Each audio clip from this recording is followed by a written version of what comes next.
दिन ब्राह्मण अपने काम से बाहर गया हुआ था। पति के जाते ही देव कन्या भी अपने बच्चे को घर में अकेला छोड़कर बाहर चली गई। इसी बीच उनके घर में एक सांप घुस आया।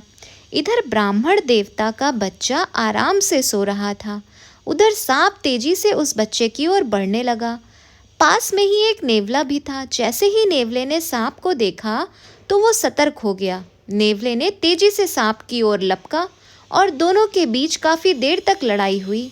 आखिर में नेवले ने सांप को मारकर बच्चे की जान बचा ली। सांप को मारने के बाद नेवला आराम से घर के आंगन में बैठ गया। इसी बीच देव कन्या घर लौट आई। जैसे ही उसने नेवले के मुंह को देखा तो वो डर गई। नेवले का मुंह सांप के खून से लथपथ था, लेकिन इस बात से अनजान देव कन्या ने मन ही में कुछ और सोच लिया। वो गुस्से से कांपने लगी। उसे लगा कि नेवले ने उसके प्यारे बेटे की हत्या कर दी है। यही सोचते सोचते ब्राह्मण की पत्नी ने एक लाठी उठाई और उस नेवले को पीट पीट कर मार डाला।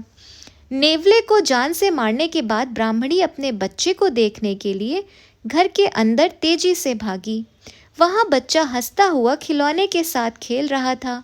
इसी दौरान उसकी नज़र पास में मरे हुए सांप पर गई। सांप को देखते ही देव कन्या को बहुत पछतावा हुआ। वो भी नेवले से बहुत प्यार करती थी, लेकिन गुस्से और अपने बच्चे के मुंह में उसने बिना कुछ सोचे समझे नेवले को मार दिया था।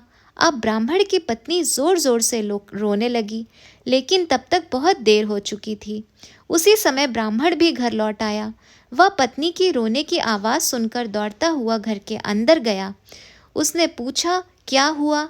अपने पति को सारी कहानी उसने सुना दी। नेवले की मौत की बात सुनकर ब्राह्मण देवता को बहुत दुख हुआ।